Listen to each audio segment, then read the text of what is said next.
E no nosso Visor Manhã de hoje, eu estou recebendo aqui o Dr. Clício, do Hospital de Vitalité, e o Souza, da SOS Salvar.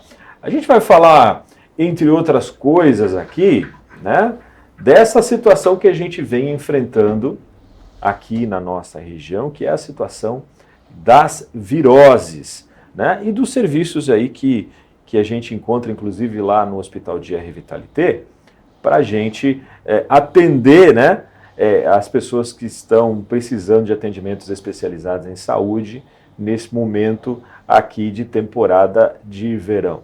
Muito bom dia, doutor Clício, seja muito bem-vindo mais uma vez ao nosso programa. Bom dia, Marcos, bom dia aos telespectadores do Visor Notícias, e a gente está aqui para dar um pouquinho de informação e esclarecer o que está acontecendo na orla aqui da Costa Esmeralda. Bom dia para o Souza também, seja muito bem-vindo ao nosso Visor Manhã. Eu tenho a reclamar com o Souza que ele veio de ambulância e ele estacionou na minha vaga, né? E eu tive que rodar para achar a vaga. Mas eu olhei a ambulância, alguém deve estar precisando de atendimento por aqui, eu não vou reclamar. Bom dia, bom dia. Bom dia, Souza, bom dia. Desculpa a brincadeira, mas é só para descontrair. Mas é assim mesmo, o pessoal olha a ambulância, eles se assustam, mas a gente, independente da gente estar aqui numa atividade de entrevista, a gente ainda está de serviço, né? Estamos de plantão. Então a ambulância deve sempre estar próxima a gente, que em caso de emergência a gente possa sair mais rápido possível. Claro, com certeza. Agora a gente viralizou no país, né, essa história da virose, com o perdão do pleonasmo, né, essa história da virose. A gente vive uma situação, eu diria que até complicada, até certo ponto aqui em Itapema, por conta do grande número de pessoas buscando atendimento por causa disso, mas isso está acontecendo também em outras regiões do país, né, em outras cidades importantes, né, Balneário Camboriú, Florianópolis, Itajaí, né, e no litoral de São Paulo também, né, Praia Grande, Santos, São Vicente, né, pessoal enfrentando um problema sério com a questão da virose, né. E eu queria perguntar um pouco, começar essa entrevista com o Dr. Clício aqui, é saúde pública? É o excesso de gente ou é falta de higiene, doutor? De onde é que... Ou é mistura de tudo isso? Eu acho que é uma mistura de tudo isso, né? É um pleonasmo redundante, né? Redundante. Vamos chamar assim. Por que ocorre, né? Justamente nessa época do ano. Basicamente pelo excesso de pessoas, né? A manipulação de alimentos, a falta de saneamento básico, né? E as infecções cruzadas. Né? Existe um instituto chamado Trata Brasil. O Trata Brasil fez um estudo em todo o país, não somente nas orlas, nas praias, né? Mas no país todo em relação ao saneamento básico. Você sabia que 39 milhões de pessoas não têm saneamento básico no país? A gente é bem carente em relação a isso. A gente fizer um cálculo rapidinho, de padeiro aqui, né? Dá 17% do país não tem saneamento básico. Isso é muito grave. Né? Então essa contaminação da água ela tem muito a ver com o excesso de pessoas e com o saneamento básico, né? Mas aí você acrescenta aí a manipulação de alimentos, né? Muitas dessas pessoas, pela quantidade de pessoas atendidas, não dão a devida importância na manipulação de alimentos e às vezes passa batido mesmo. Mas eu falo que aqui em Itapema não deveria acontecer, porque aqui a gente tem tratamento de esgoto para, se não me engano, 80% dos imóveis. Mas não é contemplado, é 74% aqui. Ok, 74%. Né? Isso dos imóveis instalados. Né? E esse grande público que veio, ele está ocupando esses 74% dos imóveis instalados. Né? Concordo com você em parte. Né? Porque a gente tem sempre falta de água. E vem água de outros lugares, e às vezes esses mananciais são contaminados. Né? Entendi. Os que existem aqui, e às vezes vêm carros-pipa de outros lugares que você não sabe a procedência. Os prédios são alimentados muitas vezes com carros-pipa. Né? E aí a pessoa toma água e acaba ficando com a virose. O fato de você escovar os dentes. Olha só. Então tem que escovar o dente com água mineral também? Nessa época do ano Infelizmente, sim. Porque a pasta de dente não vai matar o norovírus, que é um dos responsáveis por essa brincadeira aí. Na verdade, vamos falar de agente etiológico? Na verdade, nós temos aí os principais, né? Não vou citar todos. Se eu não citar todos, são mais de 12, né? Mas vamos falar dos 4 vírus principais, né? O norovírus, o adenovírus, né? O astrovírus e o rotavírus. Talvez esse último seja mais preponderante, né? Vamos falar de parasitoses intestinais? 4 ou 5 parasitas intestinais, que não são tão relevantes assim. Mas as bactérias, essas sim, essas são relevantes, né? Aí a gente tem a Shigella, a gente tem a Escherichia coli e a gente tem a Salmonella. Essas 2 últimas podem causar até perfuração intestinal. Por outro lado, quando você vê na qualidade da água, quando você nota a qualidade da água nos boletins das empresas que trabalham com isso, diz assim, 7 mil por parte de Escherichia coli. Então isso é aceitável. Isso é aceitável, está dentro de um rango que não vai haver um problema mais sério para o organismo humano. O problema é que fizeram um teste em alguns locais das nossas águas, aqui nós estamos com mais de 7 milhões, então nós temos águas contaminadas. Foi feito um outro estudo há pouco tempo, das nossas águas, das nossas praias, 50% estão em bandeira vermelha, né? Então isso é excesso de pessoas, é a contaminação das águas, a falta de saneamento básico, leva a um conjunto muito ruim, né? Sobretudo para o turista. Eu tenho recomendado aqui, sempre que eu dou notícias sobre essa questão da virose, que as pessoas observem essa questão da bandeira vermelha, né? Não deixa a criançada entrar na água na bandeira vermelha, procura um outro lugar, né? A praia é grande. Né? Não é a bandeira vermelha de perigo, né? A bandeira vermelha de contaminação. Né? Abre lá o aplicativo do meio ambiente, lá do IMA, e vê quais praias estão próprias e quais estão impróprias. Né? E o que está sinalizado como imprópria, deixa lá para os outros incautos lá. Pega e leva a sua família para outro lugar. E o consumo de água tem que ferver, no mínimo. Né? Usar água mineral. Ou usar água mineral. Não tem água mineral disponível? Ferve, amigo. Ferve, não tem jeito. Mas aí tem que entrar em estado de ebulição, tá? Não, isso é importante. É ferver mesmo. 160 graus. Ferver mesmo. Bota lá e até borbulhar mesmo. Senão não funciona, né? Eu gosto muito de assistir programa de sobrevivência. Aí eu vejo essas questões aí de como tratar a água em situação mais complicada, né? E agora você soma tudo isso, essa realidade que a gente vive, né? Com a dificuldade que o sistema público tem de tratar esse tipo de virose que a gente fala, né? Isso fica complicado, porque nem sempre é vírus, né? Algumas vezes é bactéria, como o doutor falou, né? Pode ser a Salmonella, né? Ou a E. coli, que são as principais, né? A Shigella também. A Shigella também, mas essas 3, né? E você vai buscar atendimento no setor público e o pessoal te dá remédio para vírus e não para bactéria. Aí complica, né, doutor? Né? É difícil identificar mesmo? É difícil, né? Os sintomas, de uma forma geral, dessas viroses, né, são queda do estado geral, uma fraqueza generalizada, enjoo, ânsia de vômito, olhos fundos, boca seca, diminuição da urina. Aí é um ponto extremamente importante. Eu vou pegar meu celular aqui para os telespectadores. Diminuição da urina. Isso é importantíssimo. Sabe por quê? Um indivíduo normal, ele deve urinar 0,5 ml por quilo por hora. Vamos lá, vamos desdenhar isso aí. 0,5, não sei se está pegando ali.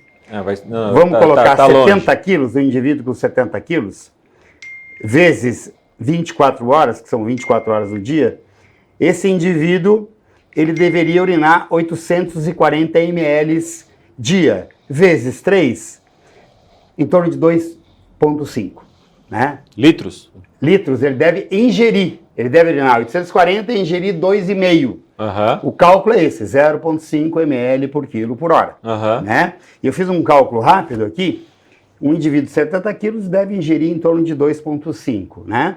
Então, as pessoas às vezes se enganam, né? Quando o paciente tem diminuição da urina, os olhos estão fundos, a boca está seca, opa, esse paciente já tem alguma coisa a mais, tem que prestar atenção, muita atenção, né?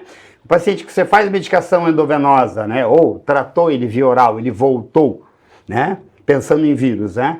E fez alguns exames laboratoriais, esses exames apontam um desvio, um hemograma infeccioso, ou uma leucocitose, uma leucopenia, você já começa a prestar atenção. Porque junto com essas diarreias, junto com as viroses, está embutida o Covid, não acabou, está embutido a influenza,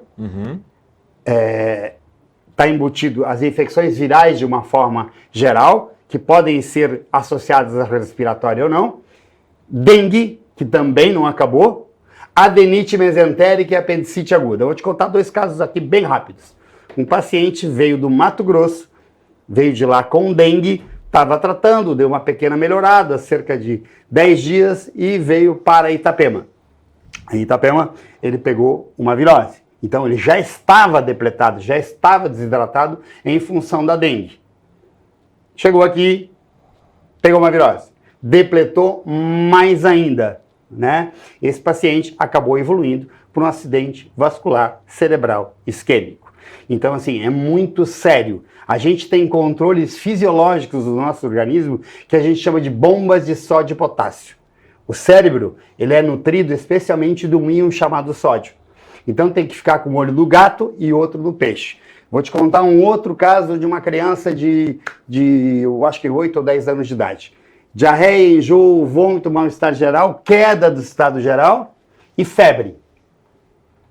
Não tinha parada de eliminação de gases e fezes como preconiza uma apendicite aguda.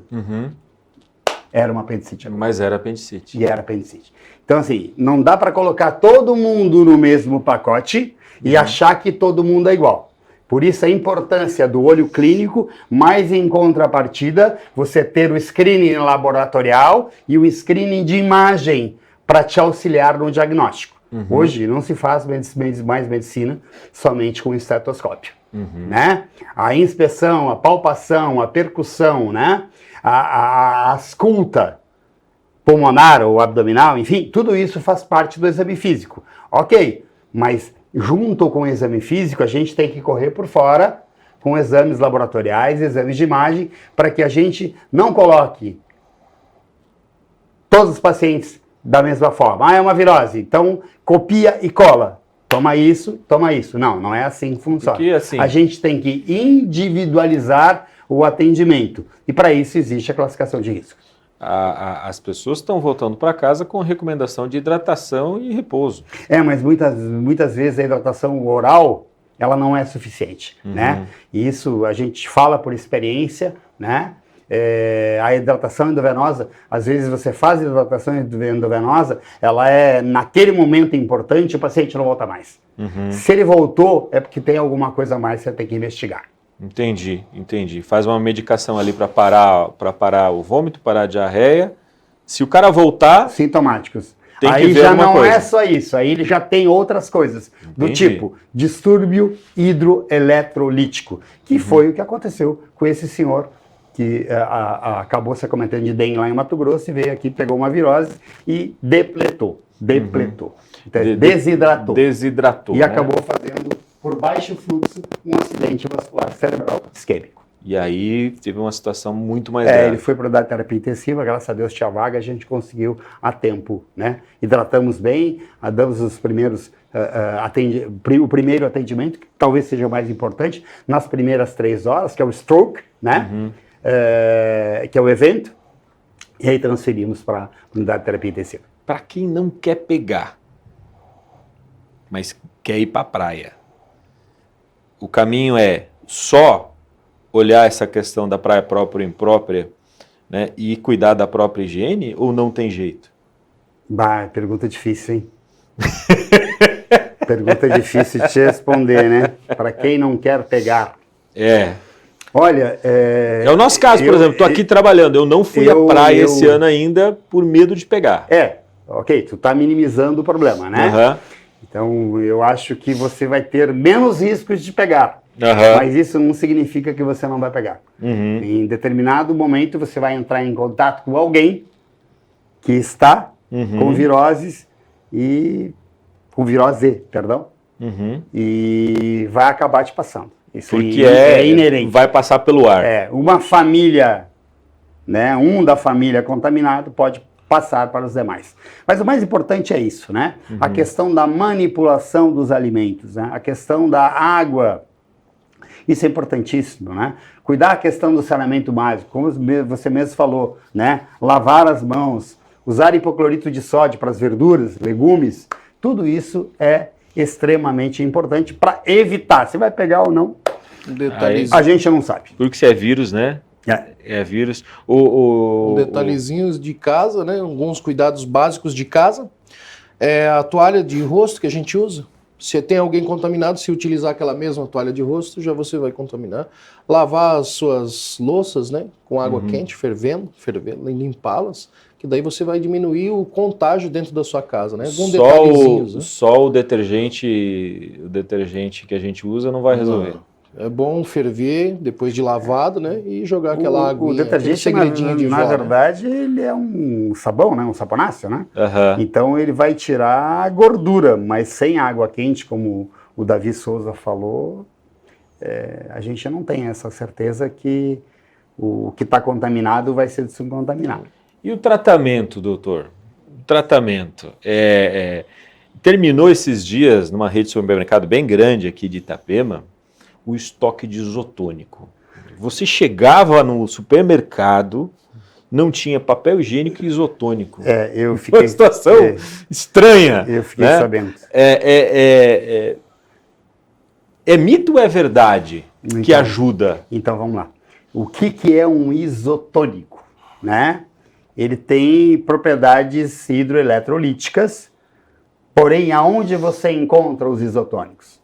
Nas gôndolas e prateleiras do supermercado. Para ele estar lá por um período, pelo menos médio de tempo, ele tem que conter o quê? Conservante. E conservante é irritante gástrico. Eu acho que eu respondi a tua pergunta. Você não vai dar um isotônico para alguém que tem irritação gástrica em função das enterites, das colites, das gastroenterites. Você vai irritar mais ainda. Então, não é recomendável. Aí depois que você hidratou, você diminuiu o processo inflamatório, aí tudo bem, ok? Porque esse produto é consumido por atletas que querem se reidratar. Sim, mas aí os atletas eles não estão com patologias. Com patologias.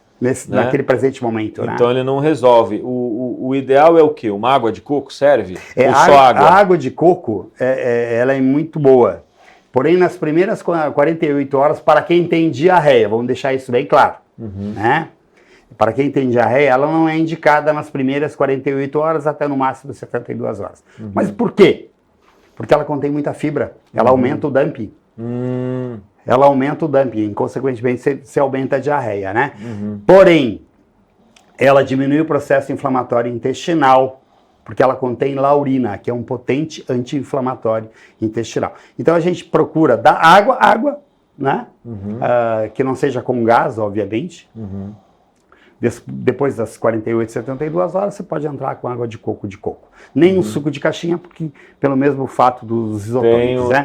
Tem conservante também. Conservante. Procurar a água de coco que seja natural. In natura. Isso. Né? Eu tive uma vez um caso que eu passei mal no Nordeste e o cidadão trepou numa árvore, pegou o coco, furou e me deu na hora. E eu falei, cara, não vou passar mais mal com isso? Ele falou, não, cara, toma esse aqui que você vai ficar bem. Eles têm uma facilidade de subir aqueles coqueirais. Muito rápido, muito rápido. Por isso que eu lembrei. Né? O pessoal tem receitado muito, né, aqueles compostos de glicose das farmácias. Isso é bacana, doutor? Tem que ver a quantidade de conservante que eles contêm, né? Mas um dos que menos contém é o tal do Pedialyte, né? Que é muito bom para criança, o pessoal tem utilizado também. Que é para dar levantar, né? Tem uma farmácia aqui, chamada Hiperformance, que fez um kit para essas gastroenterites. Eu achei fantástico o que eles fizeram. Eles pegaram esses isotônicos, tiraram o que é bom dos isotônicos e não colocaram a parte de conservantes, né? Só que você tem um dia para utilizar ou deixa na geladeira. Agora, essa situação, ela impactou muito lá no Hospital Dia? Como é que foi lá? Sim. Eu acho que não só no Hospital Dia, mas em toda a região. Teve muita demanda também, os comprovando. Os hospitais, as UPAs, né? Ficaram sobrelotados, né? Nós trabalhamos entre 1º, 2 até o dia 4, praticamente, com 3 médicos e eu por fora para pegar os casos mais complexos, né? Para tentar dar vazão. Um pediatra, 2 clínicos e eu dando suporte para os demais. Então a gente trabalhou muito nesse sentido. E o Souza, né? E esse é o motivo dele estar aqui. Eu ia perguntar exatamente agora, então, né? Ele dá um suporte, né? Então tem muita gente que é acamada, tem muita gente que necessita de uma medicação endovenosa em domicílio. Então, hoje, isso já é permitido pelo Conselho Regional de Medicina, pelo Conselho Federal de Medicina. A gente faz telemedicina e dá suporte, né? Via telemedicina, para a ambulância se deslocar e fazer a medicação pertinente, né? A gente faz uma prescrição via telemedicina, ele vai lá, aplica a medicação, tem uma enfermeira de alto padrão que o acompanha, né?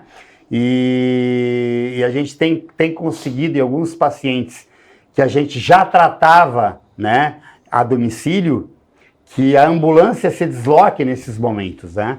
E quando o Hospital Dia não está aberto, ou seja, a porta aberta, que ele já fechou, e a gente só está trabalhando internamente, e não tem mais como os pacientes acederem, né? O Souza também dá esse suporte. Eu gostaria que ele conversasse um pouco a respeito para esclarecer mais as funções dele, dessa parceria Hospital Dia RVTLT SOS Salvar. Como é que funciona o serviço? Conta pra gente um pouquinho. O nosso serviço é 24 horas, ininterruptamente, 365 dias no ano. A gente faz atendimentos domiciliar, de urgência e emergência. Infelizmente, os planos de saúde não cobrem esse atendimento em domicílio. Então, todos os atendimentos são particulares, né? Temos alguns convênios que a própria SOS disponibiliza, que é o atendimento de urgência e emergência, um plano de assistência. E também temos a solicitação diretamente do hospital, né? O pessoal entra em contato com o hospital, passa as dificuldades que eles têm, até mesmo às vezes para chegar no hospital, fazem a solicitação, a gente encaminha a ambulância, faz o atendimento, avalia e, se necessário, encaminha ao nosso hospital. O hospital estando fechado, daí a gente encaminha para o hospital de convênio em outros municípios, né? Então, nosso atendimento é 24 horas, fazemos um serviço principalmente após o término do hospital, o encerramento das atividades do hospital, a gente já cai até na secretária eletrônica com o nosso telefone de urgência e emergência, precisando de apoio, então a gente dá todo um suporte, né? Então a ambulância vai até em casa, unidade de suporte básico ou unidade de suporte avançado também, pode alguns clientes solicitar, né? Presença literal do médico no local. Mas grande maioria a gente consegue fazer com a telemedicina, como o doutor já vinha mencionado, que é uma atividade já regulamentada pelo Conselho Federal de Medicina. Uma ferramenta, né? É uma ferramenta maravilhosa, que hoje a gente consegue atuar e fazer medicações. Mais de 80% dos casos que nós atendemos na ambulância, a gente consegue já resolver em casa.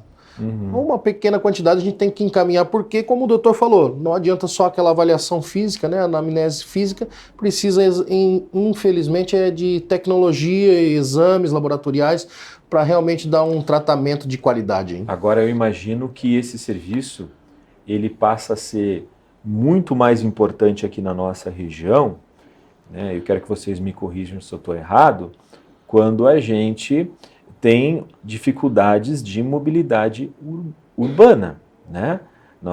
Nós convivemos com uma BR-101 completamente colapsada e somos dependentes ao mesmo tempo, a cidade de Itapema é dependente da BR-101, né?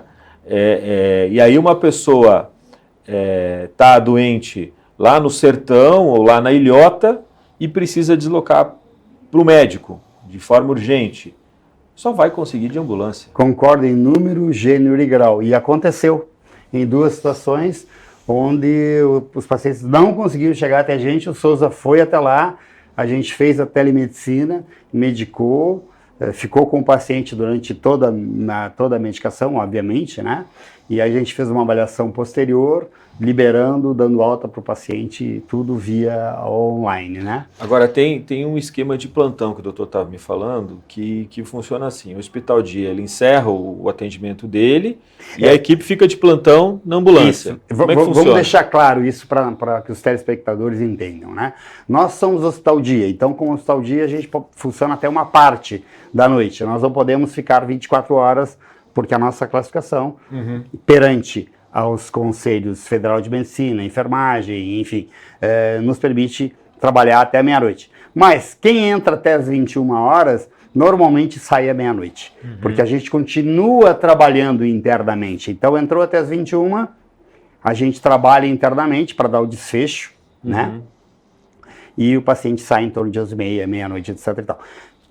Depois das 21, ninguém consegue entrar, e aí tem o Souza, que é só o trabalho interno mesmo, né? O Souza dá esse suporte. Mas como é que fica? A equipe fica lá no hospital? Como é que funciona? Ou tem que entrar em contato por telefone? Muitas vezes a ambulância fica parada na frente. Tá ali, né? Se a gente não tem nenhuma outra intercorrência, nenhuma outra atividade de ronda, né? Que a gente tem área protegida de algumas empresas, nós temos área protegida de condomínios, aí a gente às vezes faz ronda em alguns clientes.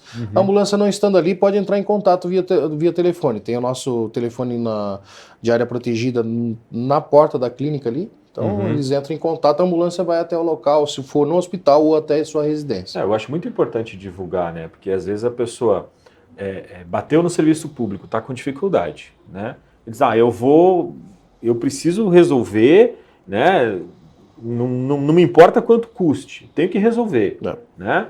Aí chega lá, já passou de 9, 9h30, né? Aí tem o telefone lá na porta, né? E essa orientação ela tem que estar clara, nós tivemos, infelizmente, tivemos vários casos, não foram 1 nem 2, foram vários casos que nós tivemos que entrar dentro chegar na UPA, pegar o paciente na recepção, botar na ambulância, medicar, resolver e encaminhar para o hospital que tinha convênio, mas ele não conseguia se locomover, como você disse antes, a BR não conseguia chegar até Balneário para ir para a assistência do plano dele, era meia-noite. Então a gente chega lá no local, medica, já faz a telemedicina, já faz toda a regulação, aí regula esse paciente para o hospital do convênio, identifica e encaminha ele. Aí nós, com a facilidade com a ambulância, a gente consegue chegar, não no tempo que a gente costuma chegar rapidamente, né? Mas chega. Mas chega com mais facilidade porque a gente utiliza os acostamentos, né? Até onde que o trânsito já fique mais livre e chega até o hospital do convênio. Legal, isso desafoga o hospital público, inclusive, né? Não, com certeza. A gente acaba desafogando o hospital público. Com certeza, né? E também tem a questão de, na hora que precisa remover lá do Hospital Dia para um outro hospital para internação, também vai com eles. E a gente já tem os convênios pré-formatados, né? Temos para os hospitais. O nosso hospital Retaguarda hoje, o nosso principal hospital é o Hospital Bahia Sul, o nosso parceiro, né? Tem o Marieta Florianópolis também. E o nosso Hospital Marieta aqui também, que é a nossa retaguarda. Numa situação de trânsito como a gente vive, eu escolheria o Bahia Sul, né? Porque é mais fácil de chegar, né? Mais fácil de chegar do que chegar no Marieta, né? Em questão de 40 minutos você chega no Bahia Sul. Nós chegamos em 30 lá. Chega em 30? 30. Eu joguei alto. Nós estávamos com uma paciente, aquela senhora que veio evoluir mal ali no hospital, ela estava aguardando atendimento e infelizmente ela evoluiu mal, foi entubada.